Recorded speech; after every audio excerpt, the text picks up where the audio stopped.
नमस्कार, मी Sandeep Jadhav Patil banana house tissue culture मध्ये आपलं सर्वांचं स्वागत करतोय। महाराष्ट्र, कर्नाटक, आंध्र प्रदेश, गुजरात अशा विविध राज्यातील टिश्यू कल्चर केळी बागांच्या सक्सेस स्टोरीज, त्या शेतकऱ्यांच्या मुलाखती या तुमच्यापर्यंत आपण पोहोचवत असतो।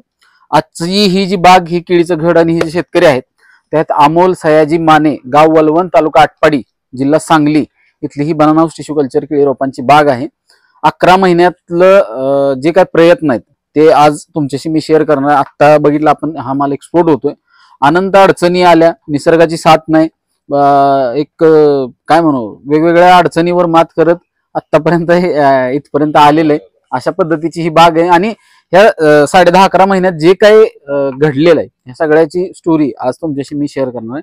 अमोल, इथलं तुमचं नाव आणि पत्ता सांगा। अमोल सयाजी माने, गाव वलवण, तालुका आटपाडी, जिल्हा सांगली। बरं, आता सध्या एकूण क्षेत्र किती आहे, म्हणजे तुमचं स्वतःचं आणि तुम्ही जे रेंटवर करता ती किती आहे? माझं वैयक्तिक क्षेत्र 3.5 एकर आहे आणि आम्ही करायला घेतलेलं 3 एकर आहे। बरं, तर आता ही जी केळीची बाग आहे, तर ह्या केळीच्या बागेचं क्षेत्र किती आहे टोटल? 3 एकर आहे। 3 एकर।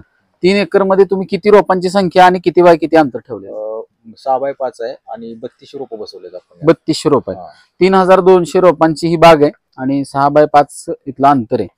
याच्या आधी आता तुम्ही व्हिडिओ मध्ये बघितलं असेल की एकदम चांगल्या पद्धतीची क्वालिटी आणि सगळ्यात महत्वाचं म्हणजे भौगोलिक परिस्थिती आजूबाजूला बघितली तर म्हणजे असे ग्रीन, दुष्काळीच भाग आहे थोडक्यात, एकदम ड्राय भाग आणि आजूबाजूला असा आडोसा म्हणा किंवा कशाचा, वाऱ्याचा, वादळाचा इफेक्ट हा लगेच होतोय, कुठल्याही वातावरणाचा इफेक्ट हा लगेच होतोय। अशा पद्धतीचे एकदम मोकळ्या माळरानावर आहे, 100% माळरानच आहे।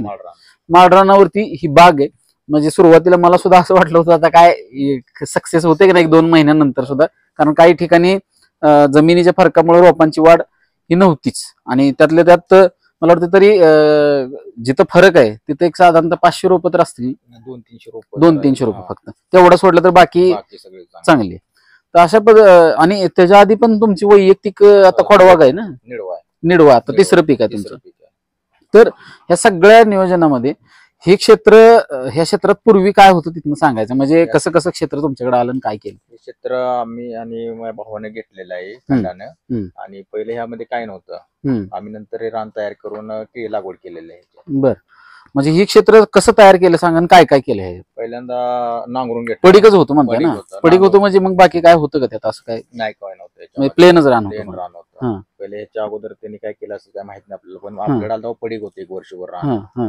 नंतर रानाची नांगरण केली आणि रान तापत ठेवलं 1 महिनाभर। बर, पाण्याची काय सोय केली? पाण्याची आपल्याला हिरीचा सोर्स आहे आणि कॅनेल मध्ये आहे। बर, म्हणजे त्याच्यावरच त्याच्यावरच हे बाग आहे। साधारणपणे लागवडी ज्यावेळेस झाली त्यावेळेस कुठला महिना होता?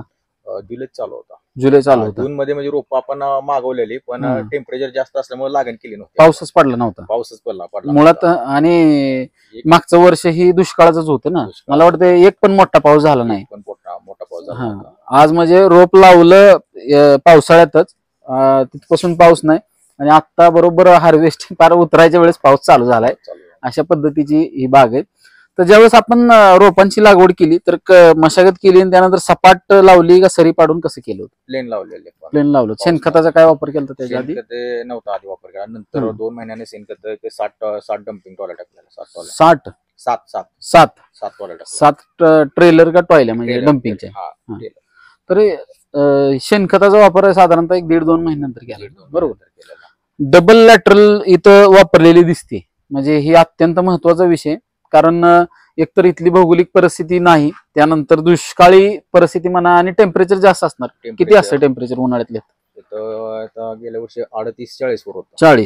40 टेम्परेचरला सुद्धा, दुष्काळी परिस्थिती असताना सुद्धा, म्हणजे चांगल्या चांगल्या नदीकाठच्या किंवा जिथं ग्रीन बेल्ट आहे तिथं सुद्धा बागा अशा थांबल्या नाहीत किंवा जगल्या नाहीत। पण कुठेतरी ह्यांची जास्त प्रयत्न, कष्ट, मेहनत ह्या दोघांची, त्याचं कुठेतरी आज इथं दिसतं की बाबा थोडासा उशीर झालाय 1 महिनाभर, पण 100% दिसतं की बाबा काहीतरी साध्य झालेलं आहे। आणि निश्चितच ह्याच बागेचे 3 पिकं, पुढचे 2 पिकं तरी 100% तुम्हाला बघता येतील, अशा पद्धतीची ही बाग आहे। तर आता हे सगळ्या नियोजनामध्ये आतापर्यंत ह्याला रासायनिक खताचे किती डोस दिलेत आपण? रासायनिक 3 दिले। 3, आणि ड्रिप मधून किती वेळा खत सोडलेले? 8 डोस दिले। 8, आणि घडावरच्या फवारणी काय झालेली? 3 झाले। 3।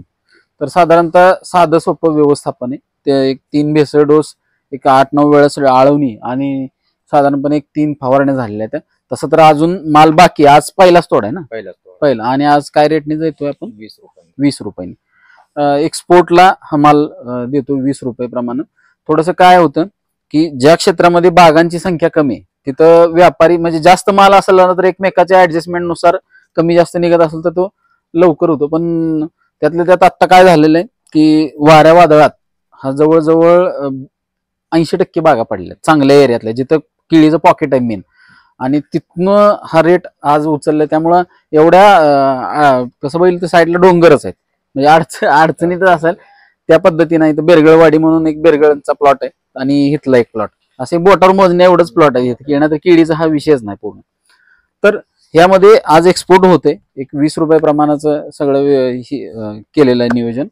तर आता ह्या बागेला रोप, काय खतं, काय फवारणी, औषधं, इतर सगळं काय मजूर बिजूर असेल ते जनरली किती रुपयापर्यंतचा खर्च आला? आता एकतर कसं आहे दुसऱ्याचं क्षेत्र, त्याच्यात परत इन्व्हेस्टमेंट असतेच.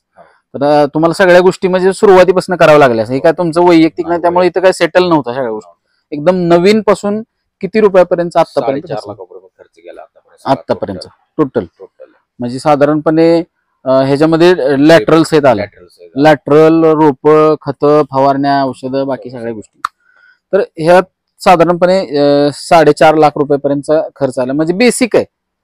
म्हणजे जनरली कसं आहे इकरी 1-1.5 लाख रुपयापर्यंतचा खर्च येतो. पण तुमचं कसं आहे पूर्ण नवीन नाही ना, सगळ्या गोष्टी नवीन आहेत. त्यामुळं इथला खर्च हा जवळजवळ 4.5 लाख रुपयापर्यंत गेलेला आहे. आणि जनरली एक साधारणपणे जास्त मोठं काय कॅल्क्युलेशन सांगत नाही, एक 3200 रोप आहेत, त्यातले मी म्हणतो 400 जरी नाहीत पकडले 2800 रोप तरी घट असते.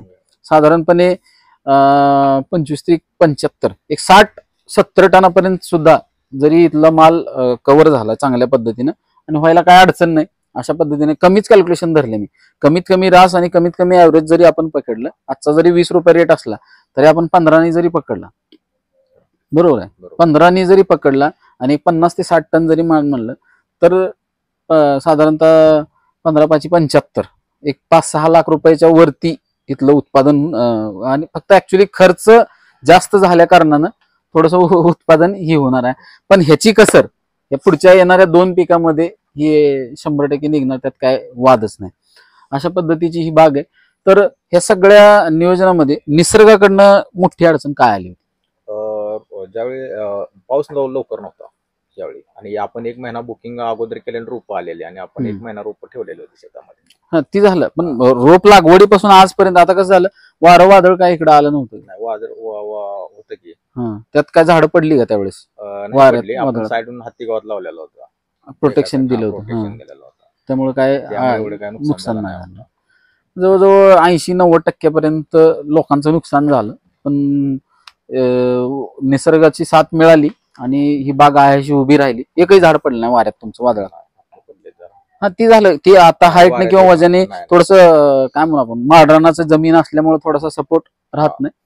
आणि पाण्याची काय अवस्था होती उन्हाळ्यात? पाणी भरपूर होतं आपल्याला उन्हाळ्यात, पण उन्हाळ्यात होतं, पण टेम्परेचर भरपूर होतं. टेम्परेचरमुळे पाणी दिलं रोज द्यावं लागत असेल उन्हाळ्यात? रोज देत होतो. तरी किती तासापर्यंत? 2-3 तास सोडत होतो, चालत होतं तेवढं पाणी चालत होतं. तर ह्या पद्धतीनं बघून देत होतो. हा, आणि वादा ह्या सगळ्या गोष्टी या चांगल्या पद्धतीनं इथं बघायला मिळतात.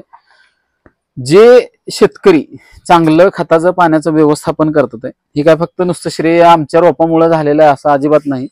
या दीपक आणि अमोल यांची कष्ट आणि प्रयत्न म्हणजे एवढं सोपं नाहीये की इन्व्हेस्टमेंट करून ह्या सगळ्या गोष्टी इथपर्यंत येणं, म्हणजे ह्याला धाडसच लागतं. आणि ह्या धाडसाच्याच हिशोबाने फक्त आमचं काय नुसतं मार्गदर्शन आणि रोपामुळे साध्य होत नाही. त्यासोबत निसर्गाची साथ, जमिनीची ताकद, पाण्याचं व्यवस्थापन, शेतकऱ्याचे कष्ट, ह्या सगळ्यांचा परिपाक म्हणून आज हा माल एक्सपोर्टला जातोय. आणि एक चांगल्या पद्धतीची बाग ही तुमच्या पुढं उभा राहतील. तर अशाच प्रकारच्या एखाद्या नवीन बागेत, नवीन ठिकाणी यानंतर पण भेटणारच आहे. तोपर्यंत सर्व शेतकरी बांधवांची मनापासून धन्यवाद.